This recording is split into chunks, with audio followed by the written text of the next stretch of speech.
Hey, guess what? We're back on the internet again today. Yeah, who'd have thought? I bet you'd also never guess that we're starting with an entitled parent story. Entitled Mom Vandalizes My Car because I won't give her my parking spot. So I enjoy this sub frequently, but I never really thought I'd have a genuine entitled parent story to share. However, today I crossed paths with the Mega Karen, and although she seriously disrupted my day, I'm kind of tickled to finally be able to contribute something. So I work in an office building with about 3 dozen companies operating on the premises, and because of the odd layout of the building, we have 6 different parking lots. I prefer using the hidden lot that requires you to drive through one of the indoor lots to reach, which, between being hard to find and all the spots being marked compact, is usually less crowded than some of the lots closer to the road, not to mention that the door into the building from the lot is right next to my office, so it's convenient in every way for me personally. Well, today it was raining cats and dogs when I arrived at the office. For some reason, my normal lot was unusually full. However, someone pulled out of a prime space just as I arrived, giving me a much shorter walk through the wetness to reach the door. I exchanged polite nods with the guy leaving, then pulled into the space behind him. As I'm getting out of my car and grabbing my laptop bag out of the back, I hear some distant car horn honking, but think nothing of it since it's practically on the other side of the lot. When I turn around to head inside, though, the entitled mom rolls up in an oversized SUV and slides to a stop on the wet pavement between me and the building, splashing me with a bit of a puddle in the process. She says, "That spot wasn't for you." I was like, "Excuse me?" She says, "That parking spot. I was waiting for it and you stole it from me." So me, now irritated, "Where? The highway off-ramp?" She says, "No, I've been looking for a parking spot for 20 minutes, and when one comes up it's for the first person waiting." At this point, I look up and take stock of the whole row of empty spaces she had ignored to come over and harass me about taking her space, and consider the fact that the claim she's making, that whoever was waiting first gets the first available space, is not now, nor has it ever been, a real point of etiquette. So I say, "There's plenty over there that were open before I even got here. Take your pick." She says, "No, I need that spot. You need to move now." I say, "Why on earth do you need to have this spot?" She's gesturing to the back seat. "So my baby doesn't get wet walking all the way over there." I look in the back seat, and the kid looking back at me was easily 10 to 12 years old. Also, over there couldn't have been more than 50 feet further to walk in the rain. I say, "That's not a baby. He'll be fine. And anyway, your car wouldn't fit in this compact spot." I moved and pointed so she could read the 6-inch tall letters marking the spot as smaller than average. "But if you go around that side of the building, there's another lot that isn't compact spaces."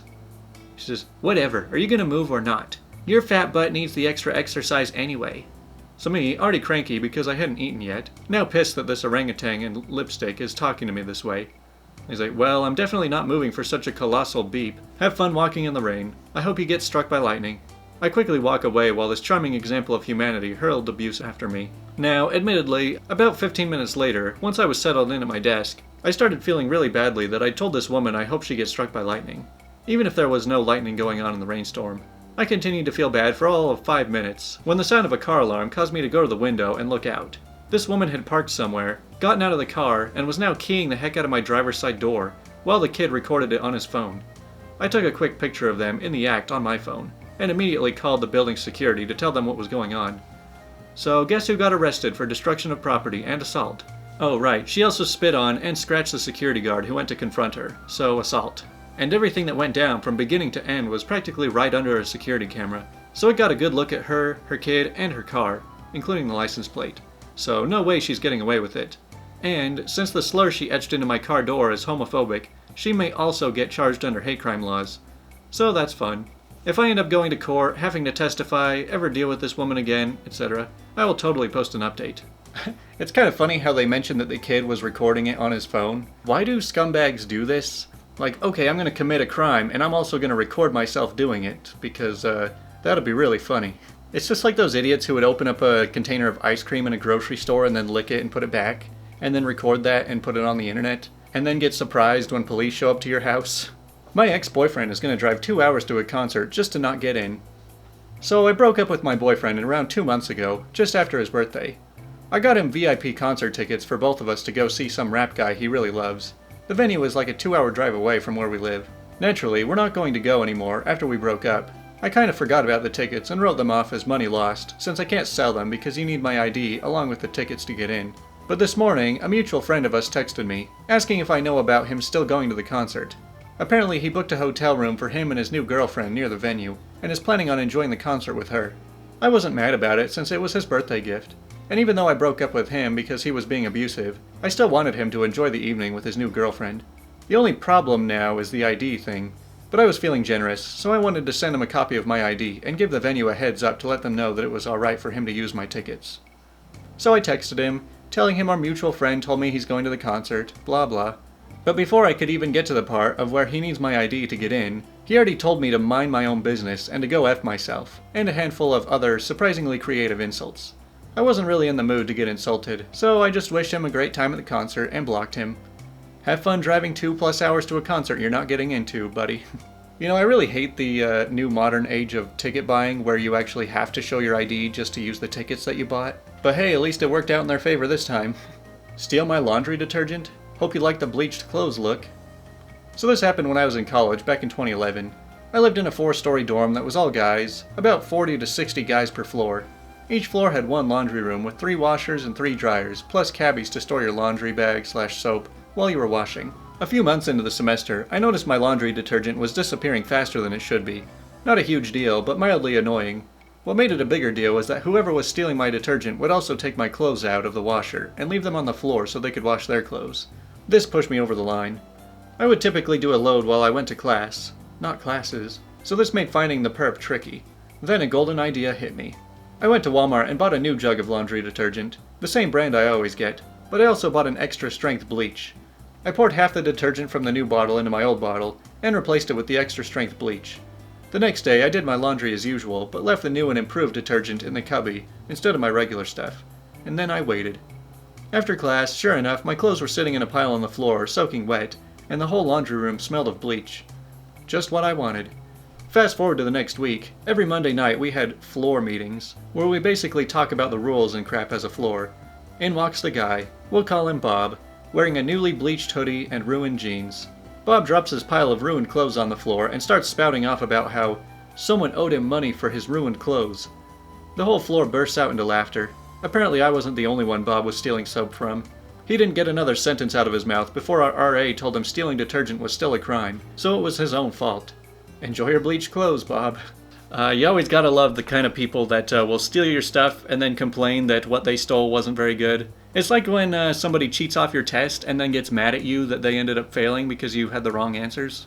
Entitled Mom steals $300 from my high school's band and claims that me friend-zoning her daughter was one of the reasons why. There's not really much of a story. This entitled kid and I were in marching band together. Just before second semester of her sophomore year and my freshman year, she asked me out, and I said I would rather remain friends. For months after this, her entitled mom would text my mom that I had broken her heart, etc. During this time period, the school's marching band was selling gift cards for her fundraiser. My mom was with the entitled mom, they were friends, when the entitled mom paid for $300 worth of gift cards with a check. The fact that my mom was with her was important later, because 1, she lived far away, 2, she literally had no friends, and 3, I rejected her and the entitled kid moved schools. When my mother, the secretary of the marching band, cashed the check, it bounced. I forgot to mention, about 3 weeks after I friend-zoned the entitled kid and the entitled mom bought the gift cards, the entitled kid started hating me, and the entitled mom started hating my mom for unrelated reasons. So when the check bounced, my mom was responsible for contacting the entitled mom. The entitled mom first tried to claim that she had never received the gift cards. My mom was there, as were others, so that was disproven. And then she said that she already paid, even though the check bounced. Then she said that the $300 was compensation for what I had put her daughter through. This was only a few weeks ago, but since then, the band director, principal of the school, and police have been contacted. There hasn't been a resolution yet. They might just let it go, which will piss me off. If this blows up, I'll give an update when resolution occurs. You know, if parents could really be compensated because somebody rejected their child, I think my parents would be pretty rich. But man, you gotta love it when somebody keeps changing their excuse. Sometimes you just come out and claim that they're lying about you, and then you change that to justifying why you actually did it, and then all of your excuses just fall apart. Manager, fire this worker. Time to have some fun. So I'm new to this subreddit, but I've seen enough r/slash videos on YouTube to know how these stories go. A brief background, I'm Middle Eastern who live in the United Arab Emirates in the capital of Abu Dhabi. I'm a local, but I don't look it as my mother's from Egypt, and I would get mistaken for other nationalities often. On to the story.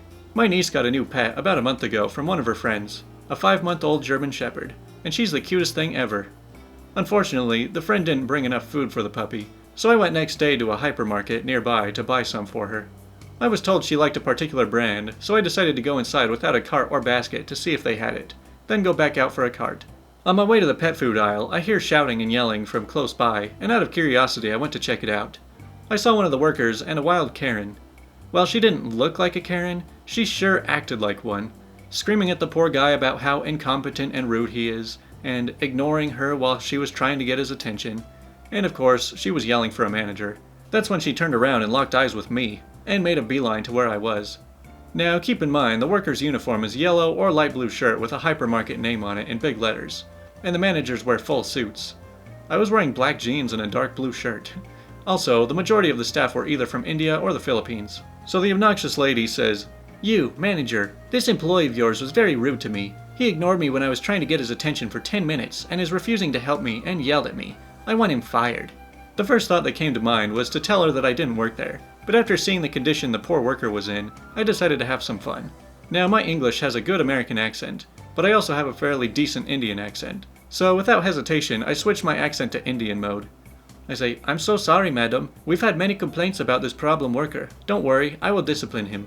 As a form of apology, please go about your shopping at the cashier. Just give them my name, Roger Patel, and tell them I approved a 40% discount on the total sum for you." He says, "At least management knows how to treat paying customers."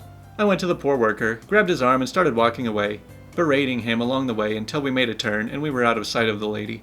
That's when the poor worker said, "Am I in trouble?"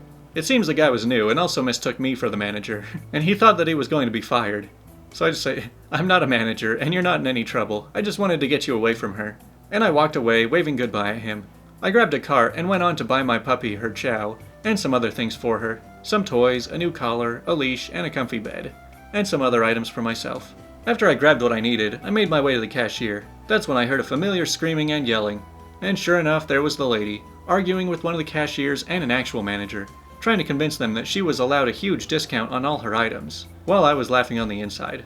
Then she spotted me, pointed and yelled at me. Says, "That's him! That's Roger Patel, the manager who approved my discount." The manager and cashier both looked at me with confusion in their eyes, and the manager said, "Ma'am, this gentleman doesn't work here."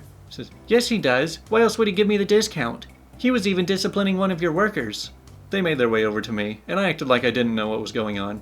So the manager, pointing at her, says, "Excuse me, sir, do you know this lady?" So me, switching on my American accent, "No, I've never seen this woman before." She says, "You're lying. I talked to you about this lazy, rude worker of yours, and you gave me a discount as an apology." I say, "Lady, do I look like I work here? I'm a customer, just like you." It was at that moment that the poor worker walked by. The lady pointed at him and said, "There, that's the worker that I complained about to this manager." The manager called him over and asked him, "Have you seen this gentleman and this lady before?" The worker looked at me and the lady and said, "No, sir, I haven't." "Don't lie. I was talking to you 30 minutes ago and you refused to help me." Says, "Madam, this is the first time I've seen you or this gentleman. Maybe you've gotten me confused with another worker."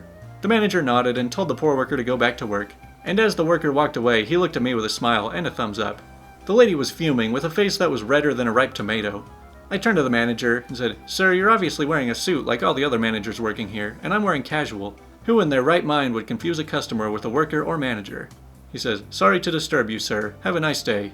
I nodded back, paid for my items, and walked away, with the obnoxious lady still screaming and cussing until the manager ended up calling security to escort her out the building. And I went home with the puppy chow, the rest of her stuff, and the biggest grin on my face. That's a good question. Who in their right mind would mistake this person for a manager? Trick question, because these entitled people are not in their right minds.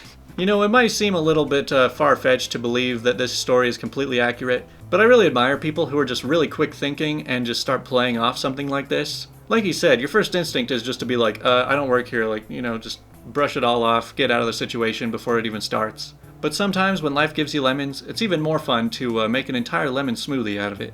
Alright, well this video might be getting a little bit long, but now we get to jump into a pretty fun question, which is, what's the weirdest date you've ever been on? When I was 15, a girl asked me to the movies. It was I Love You Man.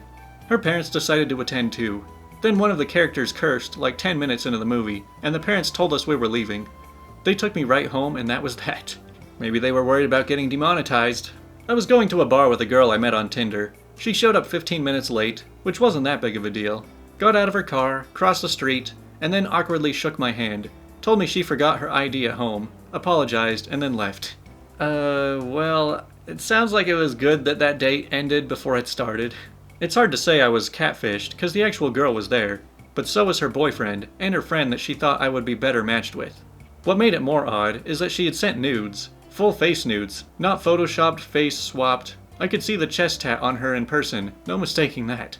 I mean, it's one thing if somebody is like, I want to set you up with my friend, but it's another thing if you lead somebody on thinking they're going out with you, and then you surprise them with that friend.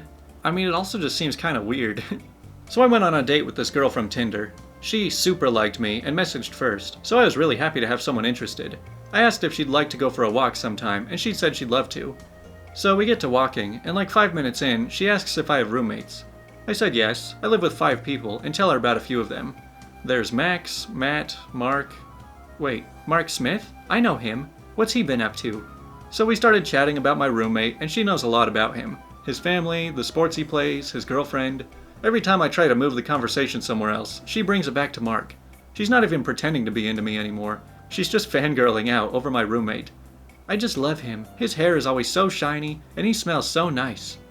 She spends the full 2 hours talking about him and asking all sorts of questions. I didn't really know what to do, so I just boredly kept answering. When we get back to our cars, she shifts gears again. Hey, so I had a really great time. Want to go back to your place and have some fun? She's really creeping me out at this point, so I tell her I have homework to do and maybe later. I get back and tell Mark about the date, and he knows exactly who she is. He picks up his phone and immediately calls the police. They show up at the house and find the girl outside in the backyard and arrest her for violating a restraining order or something. It turns out she was super unstable and had stalked my roommate since they went on one date almost a year prior. She recognized me from the photos she had of him and used me to find out where he lived. Huh, wow, that sounds like a pretty interesting date. I mean, if you ever met somebody that was just obsessing over somebody you knew but was asking you about them, I think that that's already a pretty clear sign that they are a bit mentally unstable. Third date with a guy from Hinge. Started out completely normal. Went to a pub for a few drinks. The pub closes. The guy invites me back to his. We get back to his and have a few more drinks. He then asks if I'd like to smoke a joint. Hadn't smoked for a few years, but thought, hey, it'll be fine. Ended up feeling very sick and unable to move. The guy doesn't have a bucket or a bowl, so brings over the entire kitchen bin and places it next to me. He then suggests we watch a movie. The guy puts on American Psycho, and I sit there for the next 2 hours paralyzed and paranoid, completely convinced he's going to murder me. Also, he lived on a boat. Okay, so did all of this just happen while you were on the water then? I matched with a Chinese exchange student on Tinder. She asked me to meet her at her apartment. Then we'd go link up with some of her friends at the waterfront. We're texting as I'm on the way over, and she says that she didn't realize this was a date. Nonetheless, she asked me to pick up dinner for both of us on the way over. I get to her apartment, and before I can take off my jacket, she says, "So, do you have anything to say to me?" Presumably because I'd spent 15 seconds in silence. I offer her the food she asked for. She said she wasn't hungry. I try to strike up a conversation, but she dead ends every topic I bring up. She starts texting and making phone calls. She was speaking Mandarin, presumably, but I was able to make it the name of the place where we were supposed to meet her friends. She said something about how plans might change because her friend needs help. Throughout all this, I just sat by myself, eating my sandwich in silence. When I was finished, I asked if she just wanted me to leave. She said yes, then gave me $20 for dinner. Well, at least you didn't leave with the total loss. I've had times too where I meet up with a girl thinking that it's like a date, and then she's got her friends there too, and then I just have to very awkwardly sit in the corner and then be like, okay, I'm gonna leave the first chance I get. Luckily this hasn't happened to me for at least a few years now. My first dating app date. Starts off pretty good. We barely put in our dinner order and her phone starts blowing up. Her ex was drunk and causing a scene outside her apartment. Her ex kept calling, then her roommate started, and then the landlord calls threatening to call the police. We get our food to go, and I take her back to her apartment. Long story short, both her and her ex are crying messes. She goes inside, leaves me outside with the crying drunk ex who starts telling me all about how he messed up their relationship. The dude is way too drunk to drive. I end up driving him to his apartment, Uber back to my car, realizing my date took all the food with her. The joys of dating. Jeez, dude, it sounds like you need to grow a spine. If somebody tries to drag you into all of their problems immediately after meeting them, it's usually just best to get away while you still can. I dated a woman who didn't tell me she needed meds because she was psychotic. In the middle of a dinner at a restaurant, she got quiet and distracted. I asked if she was feeling okay. Apparently one of the voices told her I was a horrible person, and she pulled a steak knife on me. A customer was able to talk to her, and got her to put the knife down. The police were called, and she was arrested. I didn't press charges, and about a week later, she sent me a letter with proof that she's been in counseling for a long time, takes medication, and included a heartfelt apology. You know, back when I was a desperate, naive teenager, I always told myself, yeah, I'd be fine with pretty much any girl as my girlfriend. But after growing up and experiencing a lot of people and hearing about a lot of people, I've definitely realized there's a lot of people that I do not want to date. But as it stands, I'm doing fine being single. But that does it for all of our stories today, so hopefully you have a nice week, and I'll talk to you guys next time.